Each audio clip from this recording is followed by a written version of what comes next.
কতবার বলেছি ওখানে চুলকাবে না, ইনফেকশন হয়ে যাবে। পুরো ফ্যামিলি বসে আছে, কতবার বলেছি এক সময় একজন অ্যাটেন্ডেন্টই থাকবে। বেরিয়ে যান এখান থেকে, বেরোন।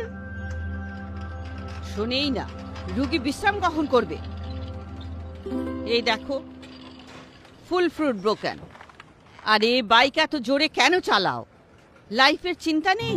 সিস্টার, ওই জবের ফার্স্ট ডে ছিল তাই লেট হয়ে ঠিক আছে যাচ্ছিল। ঠিক আছে, তিনটে কথা। এই পা সোজা রাখবে, স্ট্রেট, আর খাবার পুরো ফিনিশ করবে, আর রাতে ফুল স্লিপ। বুঝতে পেরেছো? আগে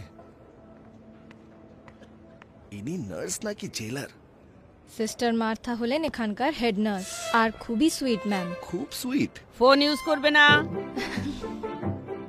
এই পা চুলকাবে না, পুরোটা শেষ করতে হবে। আঙ্কেল, এই পাশের পেশেন্টকে জ্বালাতন করো না।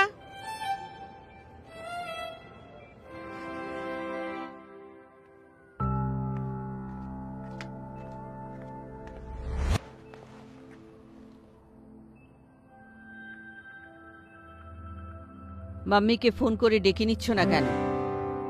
কাল ডেকে নাও। ডাকতে পারবো না।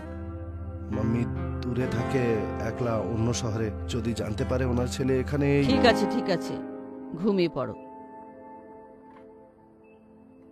ছোটবেলায় যখন অসুস্থ হতাম আমি, মা নিজের হাতে স্পেশাল খিচুড়ি তৈরি করে খাওয়াতো। মায়ের হাতের সেই খিচুড়ি ওষুধের কাজ করতো। আচ্ছা ঠিক আছে, এখন ঘুমিয়ে পড়ো।